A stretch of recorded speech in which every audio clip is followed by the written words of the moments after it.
Okay, karibu. Sasa ni muda wa kuandaa mazingira kwa ajili ya kuanza kuandika kodi za HTML. Kitu cha kwanza ningependa ufungue browser yako. Unaweza kuwa unatumia Firefox au unaweza kutumia Microsoft Edge. Mimi natumia Chrome. Kwa hiyo nitafungua Chrome. Kitu cha kwanza itabidi download text editor, na text editor tutakayotumia katika episodi hii tutakuwa tunatumia Visual Studio Code. Kwa hiyo nitaandika Visual Studio Code. Kuna Visual Studio na Visual Studio Code, kwa hiyo usichanganye.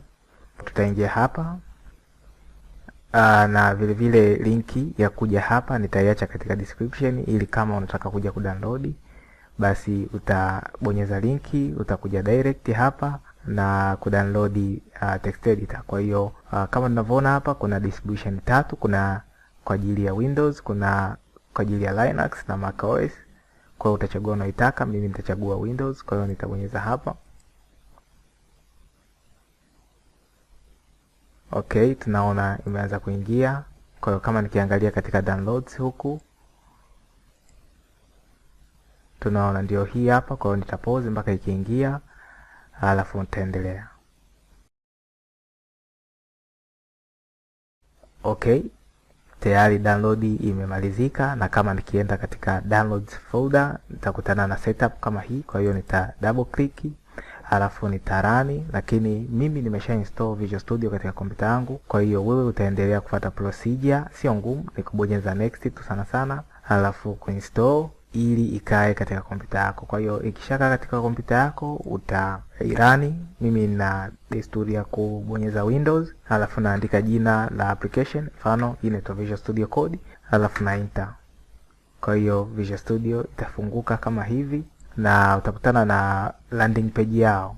Ni kama umeinstall basi utakutana na interface kama hii. Kwa hiyo kinachotakiwa baada ya hapa ni kutengeneza project folder. Kwa hiyo nitaenda katika desktop, nitatengeneza folder ambalo nitaliita HTML hivi, alafu nitaenda katika Visual Studio Code ili nilifungue. Kwa hiyo ili kufungua project katika Visual Studio Code unaweza ukaenda katika file hapa, uka open folder, alafu utalitafuta katika kompyuta yako. Mimi ni hili hapa, nitaliselect, alafu nitaselect folder, tabonyeza trust. Kwa hiyo hili ndio folder yetu. Sasa hivi halina faili yoyote ndani, kwa tunaona hakuna kitu hapa chini. Kwa hiyo hii ndio step ya kwanza ya kutengeneza project, ni kwamba tumeinstall text editor na tumetengeneza folder ambayo itakuwa inabeba mafaili ya project.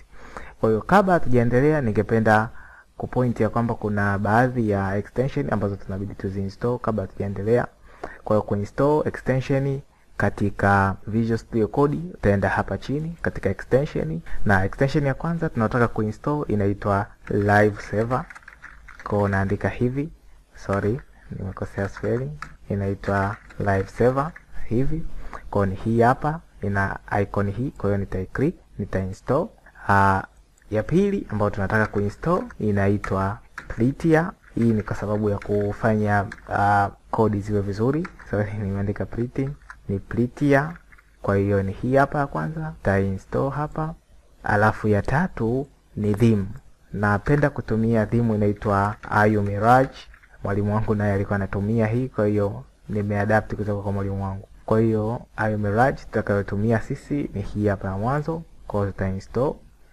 Nice. Kwa hiyo utachagua aina ya sehemu unayotaka. Mimi nitaenda na hii black.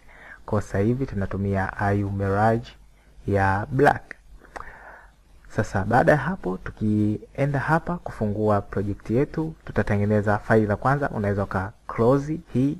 Tutafungua faili la kwanza linaitwa index.html. Utakutana na watu wengi sana wanatengeneza faili la kwanza linaitwa index.html, kwa sababu project HTML mara nyingi faili la kwanza ambalo lina load linaitwa index. Kwa hiyo ni vizuri na wewe ukatengeneza faili la kwanza linaitwa index. Baada ya hapo tutaangalia syntax sasa ya kuandika HTML. Kitu cha kwanza unachotakiwa kuanza kuandika ukiwa unaandika HTML document, inabidi uweke doc type. Kwa hiyo hapa nitaandika doc type HTML, Uzuri wa Visual Studio Code ni kwamba ukiandika neno ina tabia ya kumalizia, kwa sababu haya maneno ni common, kwa hiyo inakumalizia. Kwa hiyo kama hapa nimeandika tu doc type, yenyewe imemalizia HTML. Kwa hiyo hiki kinajulikana kama tag ya kwanza kabisa katika HTML document. Hii inafanya kazi ya kujulisha kwamba hii dokumenti tunayotaka kuandika sasa hivi ni dokumenti ya HTML5. Kwa hiyo baada ya hapo nitashuka chini, nitaandika tena HTML hivi, alafu nitabonyeza enter. Tunaona kuna open na closing. Hii sasa inajulisha kwamba humu ndani ndiyo document HTML itaanza kuandikwa. Kwa hiyo hapa kunapitisha attribute inaitwa lang, na hii lang mara nyingi tunaandika English US. Kwa hiyo tunatumia English US katika document yetu. Kisha ndani ya HTML kuna bebwa vitu viwili. Cha kwanza ni head, alafu cha pili inakuwa ni body. Kwa hiyo katika head kuna maelezo ya ziada kuhusu hii page, na katika body kuna content sasa ambazo zinakuwa ndani ya hii dokumenti yetu. Kwa document tunafahamu kwamba ndio web page. Kwa hiyo katika web page vitu vyote vinavyoonekana vinakuwa vimewekwa katika body. Kwa hiyo moja ya kitu ambacho kinawekwa katika head ni title. Kwa hiyo hapa nitaandika title, nitaandika hii ni index page. Index page. Alafu katika body nitaandika h1, nitasema index page content.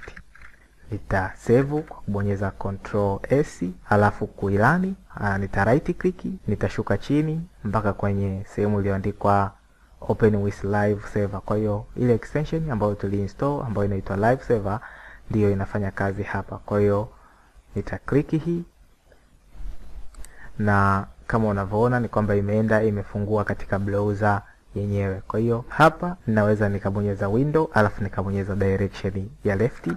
Tunaona kwamba browser imejikata nusu, alafu nitaenda tena kwenye Visual Studio Code. Kwa hiyo kama nikibonyeza hapa sehemu ya code imejifunga. Kwa hiyo hivi ndivyo jinsi ya kuandika HTML code. Kwa hiyo kama nikibadilisha hapa chochote, mfano nikaandika tag nyingine ya paragraph, alafu nikasema niweke random. Kuna jinsi ya kuweka maneno random katika Visual Studio Code. Unaandika random, alafu unaandika idadi ya maneno unayotaka, alafu ukibonyeza enter kuna maneno random yanatokea. Lakini kama ukiangalia hapa nimetengeneza maneno 100, lakini maneno yametoka katika screen, katika sehemu ambayo tunaweza tukaiona. Kwa hiyo nisingependa tuwe tuna scroll hivi kuyaona maneno. Kwa hiyo hapa ndipo tunapotumia extension tuliyoinstall inaitwa Prettier. Kwa hiyo kama nikija hapa nikibonyeza Control Shift P katika window, tunaona imekuja panel nyingine. Katika hii panel nitaandika format. Tunaona imeandika format document with. Kwa hiyo niki-enter hapa wananiambia, je, unataka kuformat document yako kwa nini? Kwa hiyo mimi nitaandika nataka kuformat kwa Prettier code formatter. Kwa hiyo nita-enter hapa.